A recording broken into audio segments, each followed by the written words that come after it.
प्रधानमंत्री जी का एक खास उनका अंदाज है कि वो विदेशों में बसे हुए भारतीयों से जरूर संवाद करते हैं। तो इस बार भी यहाँ आए और बहुत जोशो खरोश के साथ भारतीयों ने प्रधानमंत्री जी का अभिनंदन किया, स्वागत किया। भारत में हम ईज ऑफ डूइंग बिजनेस को बढ़ावा दे रहे हैं। भारत में इलेक्ट्रॉनिक्स से लेकर सेमीकंडक्टर्स से लेकर तमाम जो क्षेत्र हैं उसमें किस तरीके से भारत आगे बढ़ रहा है और इन अमेरिकन कंपनीज को क्यों भारत के साथ जुड़ना चाहिए, भारत में आना चाहिए।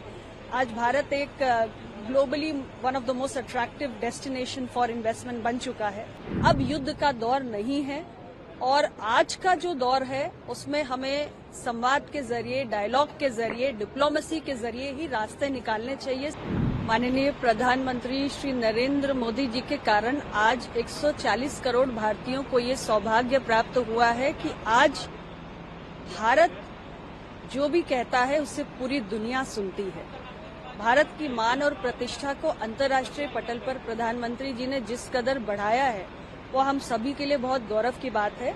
और यूएन जनरल असेंबली के 79 सत्र के लिए प्रधानमंत्री जी यहाँ पर आए और हमेशा की तरह जो प्रधानमंत्री जी का एक खास उनका अंदाज है कि वो विदेशों में बसे हुए भारतीयों से जरूर संवाद करते हैं। तो इस बार भी यहाँ आए और बहुत जोशो खरोश के साथ भारतीयों ने प्रधानमंत्री जी का अभिनंदन किया, स्वागत किया। प्रधानमंत्री जी ने उनको एक नई ऊर्जा भी देने का काम किया अपने शब्दों से। एक प्रोग्रेसिव, अनस्टॉपेबल, स्पिरिचुअल, ह्यूमैनिटी के लिए कमिटेड और प्रॉस्पेरस भारत की उन्होंने बात की और ये भी कहा कि तीसरे कार्यकाल में भारत 3 गुना तेज गति से काम करते हुए उनकी सरकार में, उनके नेतृत्व में आगे बढ़ेगा। इसके साथ ही क्वाड समिट में भी प्रधानमंत्री जी की उपस्थिति के खास मायने हैं और साथ ही साथ यहाँ पर प्रधानमंत्री जी ने जितने ग्लोबल सीईओज हैं अमेरिकन टेक कंपनीज के, उनके साथ भी बैठक की और आज कैसे भारत में हम ईज ऑफ डूइंग बिजनेस को बढ़ावा दे रहे हैं। भारत में इलेक्ट्रॉनिक्स से लेकर सेमीकंडक्टर्स से लेकर तमाम जो क्षेत्र हैं उसमें किस तरीके से भारत आगे बढ़ रहा है और इन अमेरिकन कंपनीज को क्यों भारत के साथ जुड़ना चाहिए, भारत में आना चाहिए। आज भारत एक globally one of the most attractive destination for investment बन चुका है। इन तमाम विषयों को प्रधानमंत्री जी ने रखा और जैसा कि मैंने पहले भी कहा कि आज भारत जब कुछ कहता है तो पूरी दुनिया सुनती है।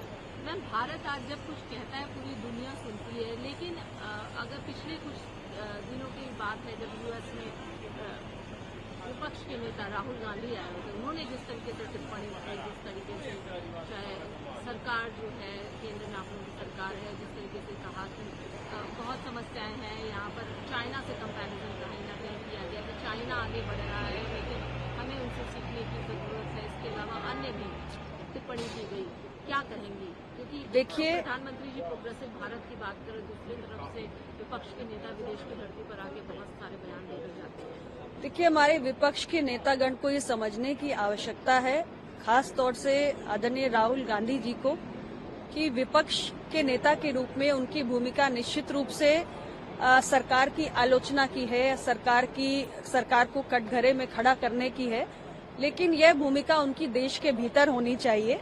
जब वे भारत के बाहर आते हैं तो वो देश के एक नागरिक हैं और अपने देश का मान सम्मान बढ़ाने वाली बात ही उनको करनी चाहिए। भारत के लोकतंत्र के विरुद्ध बयानबाजी करना या भारत के विरुद्ध बयानबाजी करना ये मेरे ख्याल से घोर निंदनीय है और दुर्भाग्यपूर्ण है और इतना सम्मानजनक पद आज वो सुशोभित कर रहे हैं लीडर ऑफ ऑपोजिशन का, तो मुझे लगता है कि उन्हें भारत के मान सम्मान को बढ़ाने के लिए ही विदेशी धरती पर बयान देना चाहिए। एक सवाल प्रधानमंत्री की यूएन जनरल असेंबली सेशन में प्रधानमंत्री जी ने कहा कि एक तरफ तो टेररिज्म है जो कंटिन्यूअसली उस पर बात की, टेररिज्म पर, और ये एक सीरियस थ्रेट है, ग्लोबल पीस की बात की, शांति की बात लगातार प्रधानमंत्री जी कर रहे हैं। और अगर देखा जाए तो कई राजनेता और राजनीतिक आज यूक्रेन के जेलेंस्की से भी उन्होंने मुलाकात की और पिछले दिनों वो यूक्रेन भी गए थे, शांति की उन्होंने वार्ता की, हमेशा ही पहल करते आए हैं। कैसे देखते हैं? देखिए, रशिया और यूक्रेन के बीच में युद्ध जब से प्रारंभ हुआ है तब से प्रधानमंत्री जी ने हमेशा ही ये बात कही है कि अब युद्ध का दौर नहीं है। और आज का जो दौर है उसमें हमें संवाद के जरिए, डायलॉग के जरिए, डिप्लोमेसी के जरिए ही रास्ते निकालने चाहिए, समस्याओं के समाधान ढूंढने चाहिए और रशिया और यूक्रेन अपने आपसी रिश्तों के बीच में जो दरार है उसको खत्म करें, संवाद के जरिए, डिप्लोमेसी के जरिए हल निकालें। युद्ध किसी समस्या का समाधान नहीं हो सकता। इस बात को लगातार भारत के प्रधानमंत्री श्री नरेंद्र मोदी जी कहते आए हैं और रशिया हो या यूक्रेन हो, दोनों देशों के राष्ट्राध्यक्षों से वो निरंतर मिले हैं और उन्होंने भारत का जो नजरिया है उसको स्पष्ट रूप से रखा है। दोनों देशों को ही ये बात कही है कि युद्ध अब समाप्त होना चाहिए और दुनिया को भारत ने बुद्ध दिए हैं, युद्ध नहीं। ये बात प्रधानमंत्री अक्सर कई मौकों पर दोहराते हैं। बहुत गहरा, बहुत बड़ा संदेश इन बातों में छिपा हुआ है और मुझे लगता है कि आज दुनिया को भारत से सीखने की जरूरत है। मैम, आप आई हैं न्यूयॉर्क यात्रा पर हैं, क्या कुछ कहना चाहेंगे, क्या विषय है, क्या कुछ है आपका? यूएन जनरल असेंबली के 79 सेशन के दौरान 4 हाई लेवल मीटिंग्स हैं जहां भारत का प्रतिनिधित्व करने का सौभाग्य मुझे मिल रहा है। स्टॉप टीबी पार्टनरशिप का है जिसमें हम टीबी वैक्सीन्स के डेवलपमेंट और उनके प्रैक्टिकल रोल आउट पर चर्चा करेंगे। उस कार्यक्रम में भी मुझे भारत का प्रतिनिधित्व करना है, भारत का पक्ष रखना है। इसके साथ ही एंडिंग एड्स, रिवाइटलाइज मल्टीलैटरलिज्म, यानी कैसे तमाम देश एक साथ आकर एड्स को दुनिया से समाप्त करने का जो लक्ष्य है उसको प्राप्त करें। इस पर भी एक सत्र है जिसमें मैं प्रतिभाग करूंगी और इसके साथ ही एंटी माइक्रोबियल रेजिस्टेंस, जिस तरीके से आज दुनिया के अंदर एक बहुत बड़ा खतरा बना हुआ है और 2050 तक हम ये मानते हैं कि अगर हमने AMR को कंट्रोल नहीं किया, इसे कंटेन नहीं किया, तो 10 मिलियन लोग हर साल उनकी मौत हो सकती है। एंटी माइक्रोबियल रेजिस्टेंस पर भी एक विशेष सत्र है, एक हाई लेवल मीटिंग है जिसमें मैं भारत का प्रतिनिधित्व करूंगी।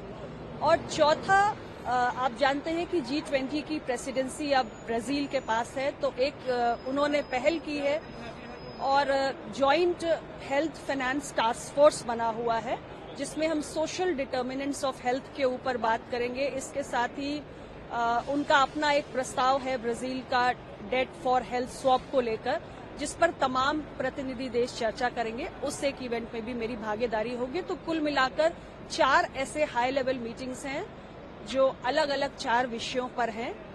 टीबी वैक्सीन और एड्स को खत्म करने के ऊपर, joint health finance task force को लेकर और एंटी माइक्रोबियल रेजिस्टेंस को लेकर, इन चारों में भारत का मुझे प्रतिनिधित्व करना है।